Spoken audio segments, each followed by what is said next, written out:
It's only been maybe one Minecraft day, and we have 1,134 spruce logs in there. So we'll be able to power this thing for a very long time based on that. And you can see how I kind of prefixed this here. Got a bunch of cobble, some sticks.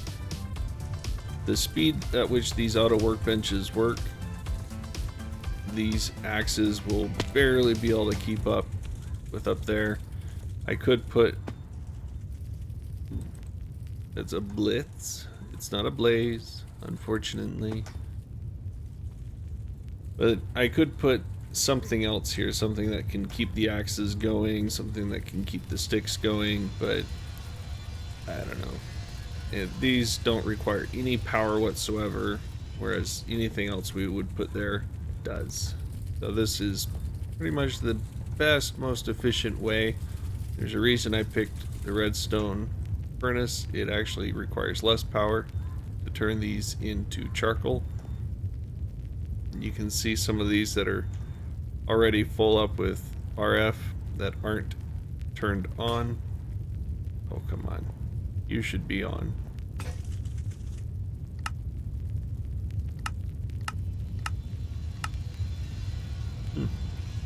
Oh, I see why. It's been disconnected. So we want to receive the signal like so.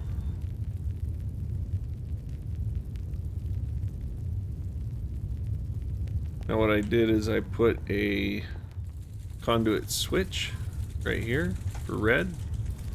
I can flick that and it turns everything off. Looks like it's tagged on there and up there, so we can set this to be active with signal.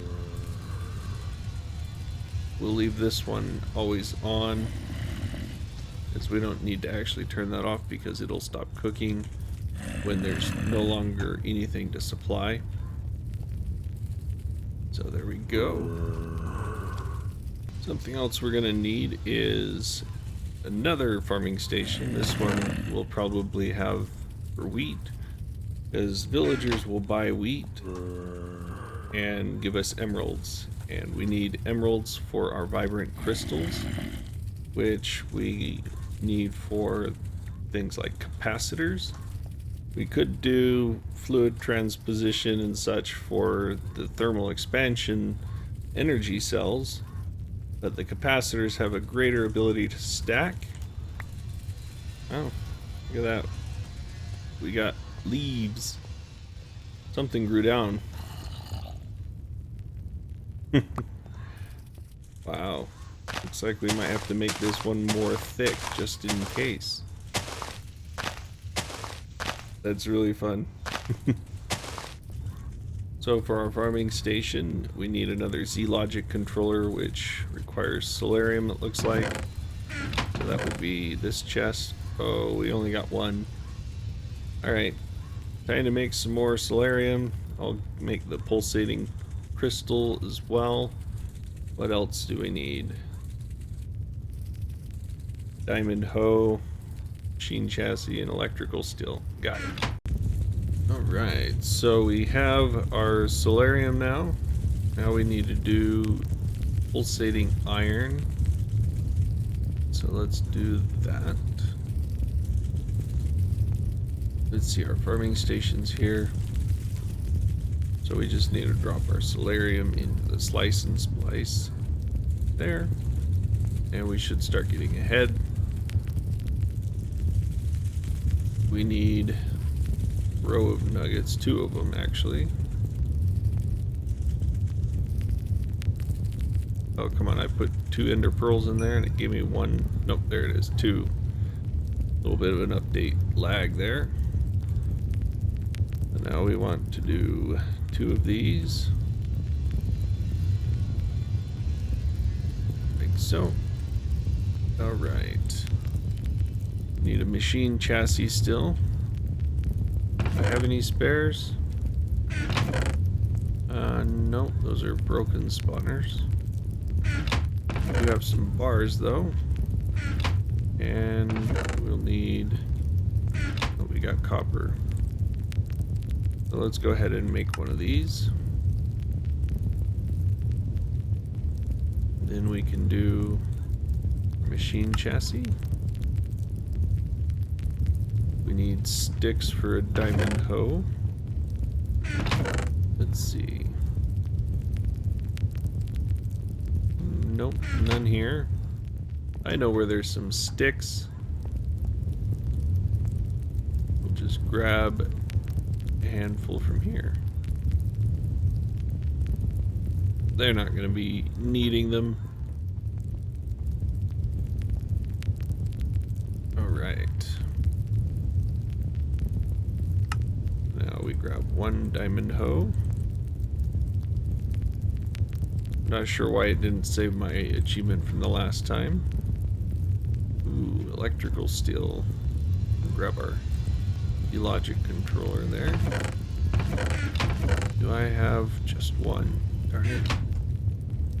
So that was silicone, pulverized coal, and iron. There we go. Let's get some coal pulverizing. Never have too much of that. It's not like the power is going to cost us anything.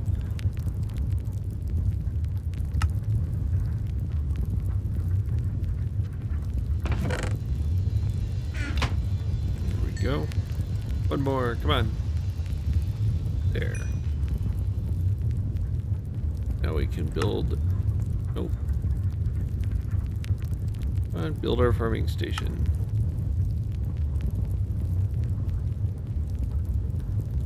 There, there, there, here, and there. Kind of has problems with a when using an item like a hoe, I've seen. Let's make some more just to be on the safe side. So I'm looking at the recipes for the Tesseract. I've been comparing this versus the dimensional anchor, and although the dimensional anchor is cheaper to get as in terms of ender pearls, costs less, I kind of like the Tesseract more because unlike the dimensional anchor, the Tesseract is lossless. So the energy that goes into it comes out of it, whereas the dimensional anchor loses 10%. And so to be more energy efficient, not that it really matters, I want to use the Tesseract. And the dimensional anchor has one other handicap, and that's that it's capped at 20,000 RF per tick, whereas the Tesseract is unlimited. And so if we get any of the unlimited pipes that come with thermal expansion, then we don't have to worry about limitations like that, and we won't have wasted any resources. So I'm thinking we'll go ahead and build Tesseracts for our transferring of items and such. Now, the one thing is you need pyrotheum powder or something like that. I'm not quite sure exactly what it was called. I'll have to check. But that requires a blaze powder, and we haven't found another fortress at all, and so finding a blaze is kind of hard right now. But I did find this. Apparently the fluid transposer can take destabilized redstone, combine it with glowstone dust to create our blaze powder for us. So that's going to be a great way to kind of sidestep that little requirement there. And so let's see, we need the easy stuff, bronze and silver, but we need to make a Tesseract frame and put resonant ender in it. Basically, what's that, 10 ender pearls worth of resonant ender. Now, to build a frame, we need fused quartz or hardened glass. Yes. And we need 4 enderium ingots and a diamond. To get the ingots, we combine 2 blend with pyrotheum dust to create 2 ingots. We can make 4 blend The bucket of resonant ender, some silver, tin, and the pulverized shiny metal. We get that from pulverizing ferrous in our pulverizer there. So that shouldn't be too bad. I just stuck 64 in there, so hopefully we got a couple. The pyrotheum dust, as you saw, blaze powder, sulfur, coal, and redstone makes 2 dust.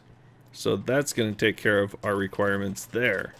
Just with the 1 blaze powder thing that we can make with our fluid transposer here. So let's see what we got. Ooh, 11 shiny. That is awesome. It's more than I was expecting. We got a 33% chance, and this thing was already quite a low percentile as it was. There we go. Now we got a bunch of ferrous. That thing completely out? Yes, yes it is. Let's go and turn on our system up here real quick. And yep. So on, off. That should at least get those guys cooking.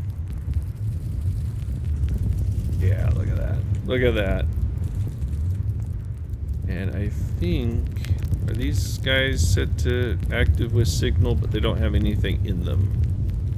So this is gonna cook. I think it's because, yeah, our pipe is not connected back here. So we can just set that to none.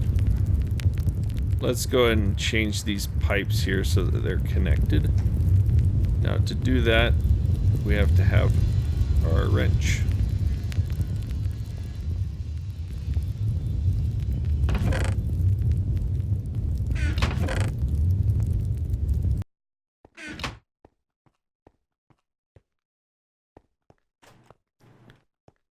So to connect these pipes, we can't just reach in there and touch it. So what we have to do is we just shift and then left click, and we want to do the south one since we're facing south.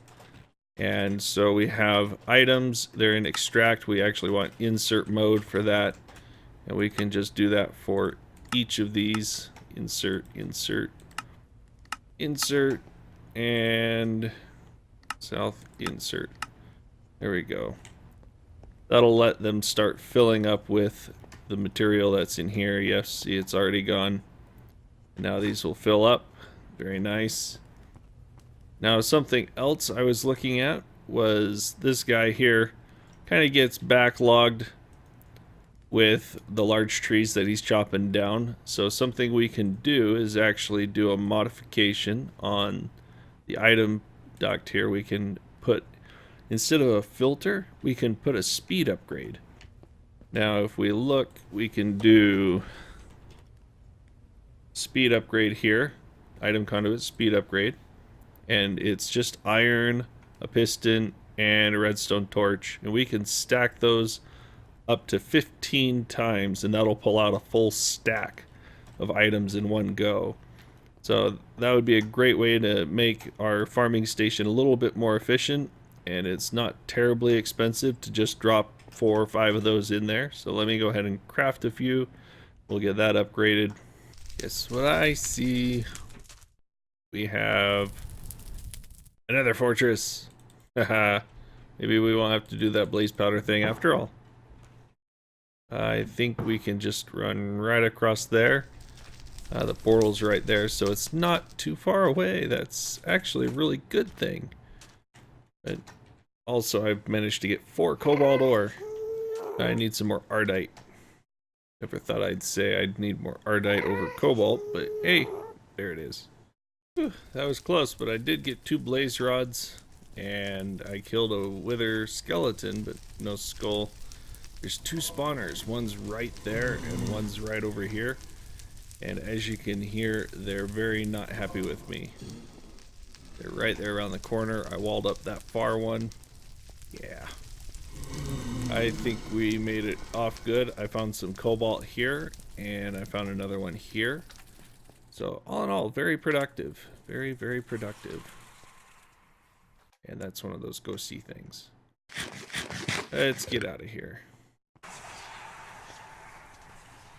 Oh One thing I did forget, before we get to build our Tesseract, I do need to do a little bit of power management.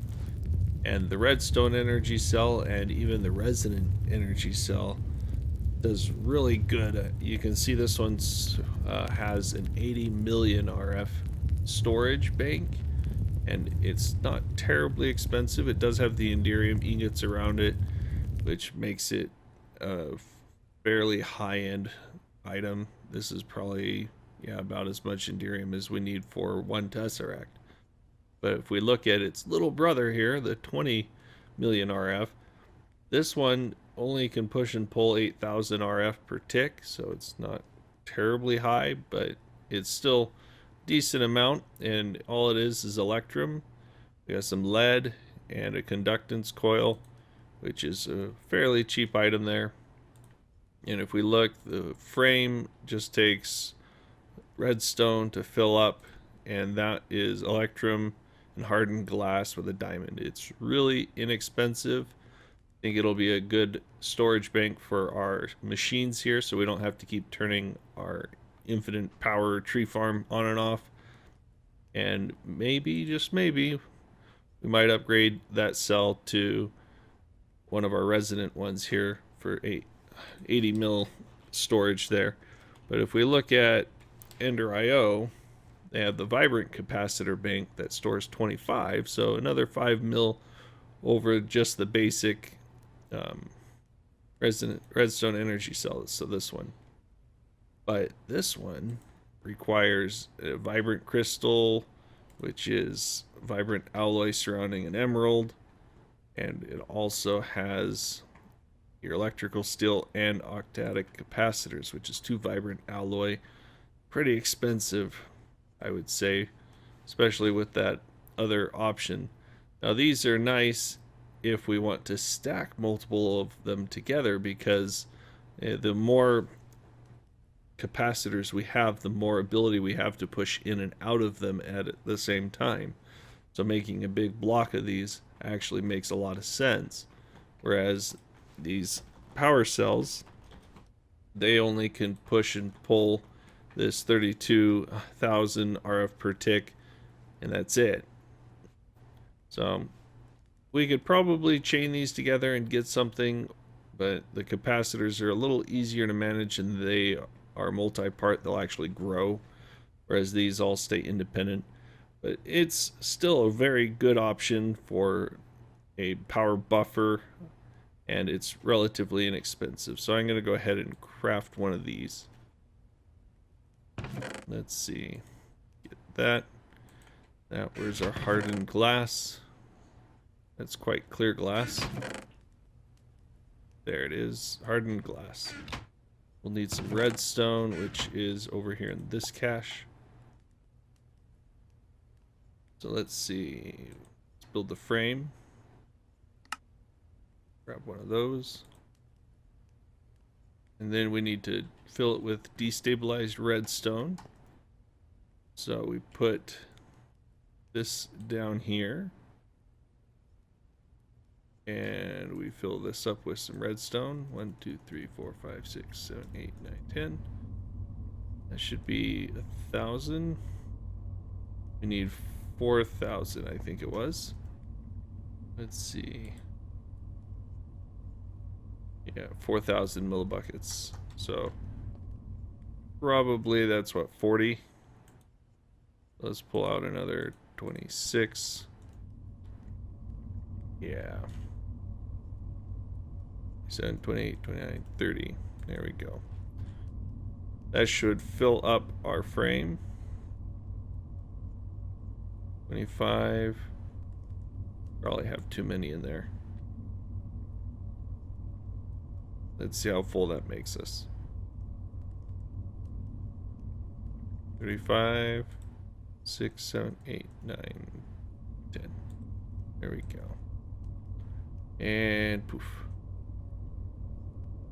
Now it's working. That'll take a little bit.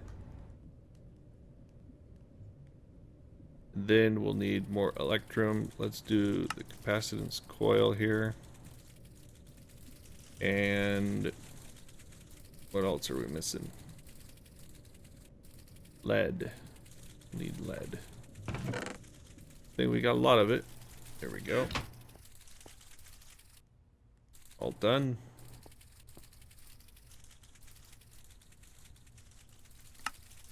Alright. Now we want to drop this in place here.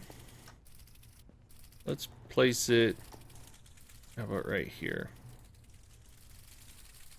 Gotta get our wrench. This is actually yet a wrench from Ender.io, but it actually works like the wrench from thermal expansion. The only difference is that this wrench does not show us how much is in a cache, whereas the thermal expansion wrench does. Alright, so let's configure the inputs and outputs. Let's pull in from that side and push out to that side. We'll close all of those. We should have blue on the back. Yes. Now we can just charge her up. Let's go ahead and flick the switch.